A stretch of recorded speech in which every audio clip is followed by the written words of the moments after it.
హర్యానాలోని సిస్రా గ్రామం మధ్యాహ్నం 2 గంటలవుతోంది. మండుటెండలో కూలీలు పని ముగించుకుని ఇంటికి వెళ్లే సమయం. అయితే గ్రామీణ ఉపాధి హామీ డబ్బులిస్తామని ఓ చిన్న ప్రభుత్వ ఉద్యోగి కూలీలను నిలబెట్టాడు. ఆ రోజు పని కొంచెం ఎక్కువ ఉండడంతో 40 రూపాయలు ఇవ్వాలి, కానీ 30 రూపాయలు ఇస్తూ మోసం చేస్తున్నాడు ఆ ఉద్యోగి. అతనికి తోడుగా గ్రామానికి చెందిన ఉపాధి హామీ పనులు చూసుకునే వ్యక్తి కూడా ఉన్నాడు. అయితే తన తల్లిని మోసం చేస్తున్న ప్రభుత్వ అధికారిని నిలదీయాలని వచ్చాడు హేమంత్ పరీక్. 5 రోజుల కూలీకి 200 ఇవ్వాలి, కానీ 150 చేతిలో పెట్టి సంతకం పెట్టమన్నాడు. అయితే తన తల్లిని సంతకం పెట్టొద్దన్నాడు హేమంత్. 200 రూపాయలు రావాల్సి ఉండగా ఎందుకు 150 ఇస్తున్నాడన్నాడు హేమంత్. అతని మాటలు విన్న ప్రభుత్వ అధికారి కోపడ్డాడు. నువ్వు నాకు రూల్స్ చెబుతున్నావా? మీ అమ్మ చేసే పనికి ఇదే ఎక్కువ. నువ్వేమైనా నా పై అధికారివా? కలెక్టర్ అనుకుంటున్నావా? నువ్వు ఇక్కడి నుంచి వెళ్ళిపో అన్నాడు. 150 రూపాయలు హేమంత్ తల్లి చేతిలో పెట్టి వేలిముద్ర వేయించుకున్నాడు ఆ ప్రభుత్వ ఉద్యోగి. కానీ అందరి ముందు నువ్వు పెద్ద కలెక్టర్ అనుకుంటున్నావా అన్న మాట హేమంత్ను బాధించింది. తల తీసేసినంత పనైంది. తన తల్లి మండుటెండలో పనిచేస్తే ఎలా అవమానిస్తాడా? కలెక్టర్ అయి చూపిస్తాను, ఇలాంటి కొడుకుల తొక్కతీస్తాను అనుకున్నాడు హేమంత్. ఆ మాటలే హేమంత్లో పగన పెంచాయి. కానీ కలెక్టర్ అవడం అంటే సినిమాల్లో హీరో బ్యాగ్ వేసుకుని సిటీకి వచ్చినంత ఈజీ కాదు. కష్టపడి చదవడం మొదలుపెట్టాడు. అప్పటి వరకు హేమంత్ సాధారణ విద్యార్థి. చదువు లేకుంటే హీనంగా చూస్తారు. మనం పై స్థాయిలో ఉండాలి, మనల్ని చూస్తే ఒక్కొక్కడు ఉచ్చపోసుకోవాలనుకున్నాడు. ఆ తర్వాత కొన్ని రోజులకి రాజస్థాన్లోని బైరన్ గ్రామానికి వలస వెళ్ళింది కుటుంబం. అక్కడే బైరన్లోనే 5వ తరగతి వరకు చదువుకున్నాడు. 10వ తరగతి హిందీ మీడియంలోనే మహర్షి దయానంద ఆదర్శ సెకండరీ స్కూల్లో చదివాడు. 10వ తరగతి పూర్తయ్యాక కూడా అమ్మను అవమానించిన వాడి తొక్క తీయాలనేదే ఆలోచన. పెద్ద ఉద్యోగం సంపాదించి వాడిని ఉద్యోగంలో నుంచి తీయాలనేదే హేమంత్ పగ. అయితే పెద్దవుతుంటే తన చిన్న మాటలో ఆలోచనలు కాస్త నవ్వొచ్చేలా అనిపించినా కూడా పట్టుదల మాత్రం తగ్గలేదు. ప్రతి చోట సామాన్యులను ప్రభుత్వ ఉద్యోగులు తిట్టడం, తక్కువగా చూడటం, వారి పని వారు చేయకపోవడం చూసి చిరాకు పడేవాడు. ఎలాగైనా సరే కలెక్టర్ కావాలన్నదే హేమంత్ ఆలోచన. డిగ్రీ చదివేందుకు జైపూర్లోని శ్రీకరణ్ నరేంద్ర అగ్రికల్చర్ యూనివర్సిటీలో జాయిన్ అయ్యాడు. ఇక్కడ ఆర్థిక సమస్యలు ఎదురైనా కూడా ప్రభుత్వ హాస్టల్లో ఉండడంతో తోటి స్నేహితుల సాయంతో డిగ్రీ పూర్తి చేశాడు. అతని లక్ష్యం ఒక్కటే, ఎలాగైనా కలెక్టర్ కావాలి. ఆ మాట మాత్రం మరిచిపోయేవాడు కాదు. అంతకు మించి మరో ఆలోచన కూడా ఉండేది కాదు. అయితే డిగ్రీ అయిన తర్వాత ఢిల్లీ వెళ్తానన్నాడు. సివిల్స్ చదువుతానని చెప్పాడు. కానీ నాన్నను చూడగానే కన్నీళ్ళు వచ్చాయి. పాక్షిక వికలాంగుడు, చిన్న చిన్న పనులు మాత్రమే చేయగలడు. కుటుంబ బాధ్యతలన్నీ అమ్మపైనే. అసలు వికలాంగుల కోసం ఏమీ చేయలేని ప్రభుత్వంపై కోపం వచ్చేది. తాను అధికారిని అయ్యాక వికలాంగులకు మంచి జీతాలను ఇవ్వాలనే కోరిక కూడా పుట్టింది. అలాగే తనను అవమానించిన ఆ చిన్న అధికారి అహంకారం మీద ప్రతీకారం తీర్చుకోవాలనుకున్నాడు. అయితే అమ్మ కష్టం కూడా హేమంత్ను బాధించింది. ఆమెను సుఖపెట్టాలనుకున్నాడు. ఆకాశమంతా ఆమె ఓపిక హేమంత్కు స్ఫూర్తినిచ్చింది. నేను ఢిల్లీ వెళ్తాను, యూపీఎస్సీ పరీక్షలకు ప్రిపేర్ అవుతానని చెప్పాడు. అవేం చదువులు అని తల్లి అడిగింది. మంచి మార్కులు వస్తే కలెక్టర్ అవుతానమ్మా అన్నాడు. ఆ మాట వినగానే తల్లికి ఎంతో సంతోషం వేసింది. తాను దాచిపెట్టిన 1300 రూపాయలు చేతికిచ్చింది. ఇంతకు మించి నా దగ్గర డబ్బులు లేవు నానా అని చెప్పింది. నాకు ఈ డబ్బులు చాలు, ఏదో ఒక పని చేసుకుంటూ చదువుకుంటానని చెప్పాడు.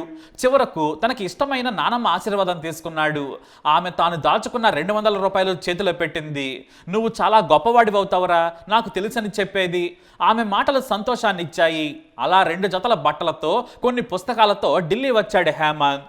సరాసరి సివిల్స్ కోచింగ్ సెంటర్లో ఉన్న ప్రాంతానికి వెళ్ళిపోయాడు.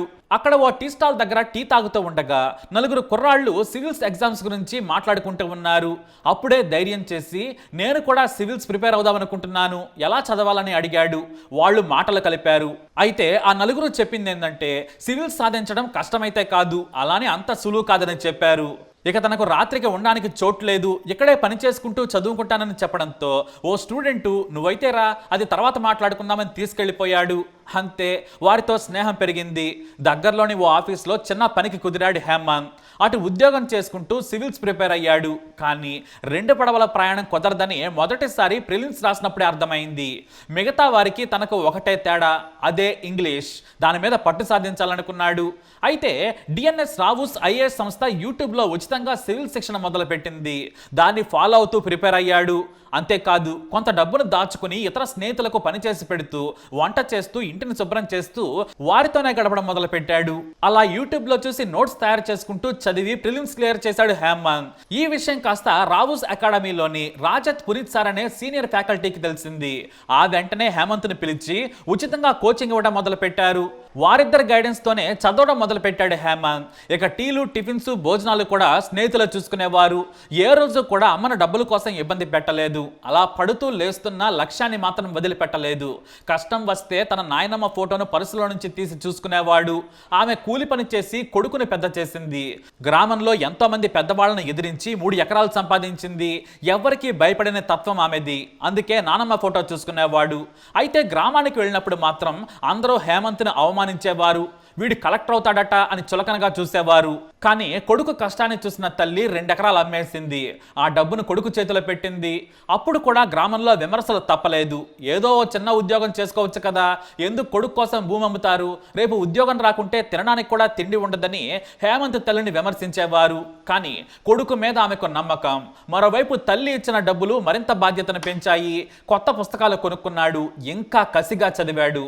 అలా 2023లో మెయిన్స్ క్లియర్ చేశాడు హేమంత్. ఇక ఇంటర్వ్యూ క్లియర్ చేయాలి, మంచి ర్యాంక్ కూడా సాధించాలి. కాబట్టి బాగా ప్రిపేర్ కావాలనుకున్నాడు.